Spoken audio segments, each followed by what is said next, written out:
ഇനി എനിക്ക് ഈ ജവാദിനോട് ഒരു കാര്യം ചോദിക്കാനുണ്ട്. RSSന്റെ മതരാഷ്ട്രവാദം അത് പൊളിറ്റിക്കൽ ആണെന്ന് താങ്കൾ പറഞ്ഞു. അത് എവിടത്തെ പൊളിറ്റിക്കലാ? RSSന്റെ മതരാഷ്ട്രവാദം പൊളിറ്റിക്കലാണോ? എങ്കിൽ പിന്നെ എന്താ ക്രൈസ്തവരെയും മുസ്ലിങ്ങളെയും മതന്യൂനപക്ഷങ്ങളെയും ഒക്കെ ആക്രമിക്കുന്നത് എന്തിനാ RSSകാര്? അതിന് മറുപടി പറയണ്ടേ?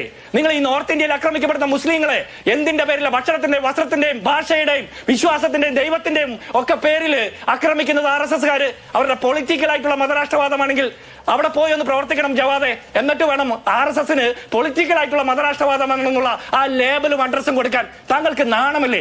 താങ്കൾ പറയുന്നത് സംഘപരിവാറിന്റെ രാഷ്ട്രീയ ജമാഅത്തെ ഇസ്ലാമിയുടെ ഹിസ്റ്ററി താങ്കൾ പറഞ്ഞു. ജവഹർലാൽ നെഹ്റുവിന്റെ കാലത്തെ 10, 40, 50 കൊല്ലം കാലത്തെ മുമ്പത്തെ കാലമൊക്കെ പറഞ്ഞല്ലോ. അവർ പിണറായി വിജയന്റെ പാർട്ടിയെ പിന്തുണച്ചിരുന്നു, പിണറായി വിജയന്റെ CPM പിന്തുണച്ചിരുന്നു. ജവാദ് എവിടെയായിരുന്നു? ജവാദ് ചോദിച്ചിട്ടുണ്ടോ ഇതിനെ കുറിച്ച്? ജമാഅത്തെ ഇസ്ലാമിയുടെ പിന്തുണ വാങ്ങിയിട്ട് അധികാരത്തിലെത്തിയ പിണറായി വിജയനോട് ഉളുപ്പുണ്ടോ എന്ന് ചോദിക്കാൻ താങ്കൾക്ക് ആർജവമുണ്ടോ? ജവാദ് എവിടെയായിരുന്നു? ജവാദ് ഇത്രയും വർഷം ജവാദ് എവിടെയായിരുന്നു?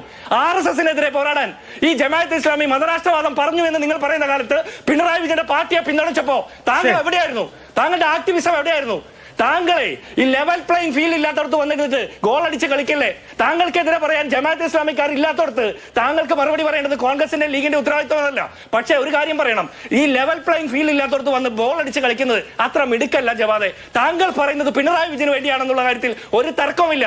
9.5 വർഷമായിട്ട് കേരളത്തിലെ പോലീസ്, ആഭ്യന്തര വകുപ്പ് RSSന് അടിമവേല ചെയ്യുന്നതിനെ കുറിച്ച് ഒരു അക്ഷരം പറയാൻ നാവ് ഉയർത്താൻ പറ്റാത്ത സുന്നി ആക്ടിവിസ്റ്റ് ആണ് പോലും. നാണമില്ലേ ഇത്തരം വർത്തമാനം പറയാനായിട്ട്? താങ്കൾ പാവപ്പെട്ട കുട്ടികളെ ഈ മലപ്പുറത്തും കാസർഗോഡും കണ്ണൂരും ഒക്കെ പാവപ്പെട്ട കുട്ടികളെ തെരുവുനായ കടിക്കുന്ന വിഷയത്തിൽ ഒരു അഭിപ്രായം പറയും. വാക്സിൻ എടുത്തിട്ട് കുട്ടികൾ മരിക്കുന്ന വിഷയത്തിൽ ഒരു അഭിപ്രായം പറയും. പിണറായി വിജയന്റെ സർക്കാരിന് നേരെ നിന്ന് ഒരു അഭിപ്രായം പറയും. മധുരയിൽ പോയി കഫി അണിഞ്ഞിട്ട് കാഫിർ സ്ക്രീൻഷോട്ട് ഇറക്കി തെരഞ്ഞെടുപ്പ് ജയിക്കാൻ നോക്കുന്ന ആ മതരാഷ്ട്രവാദം, ആ കുൽസിത രാഷ്ട്രീയവാദം, ആ സംഘപരിവാർ വാദമുള്ള പിണറായി വിജയനെ തിരുത്തിട്ട് വാ, എന്നിട്ട് ഞങ്ങളെ തിരുത്താൻ പറയാനായിട്ട്.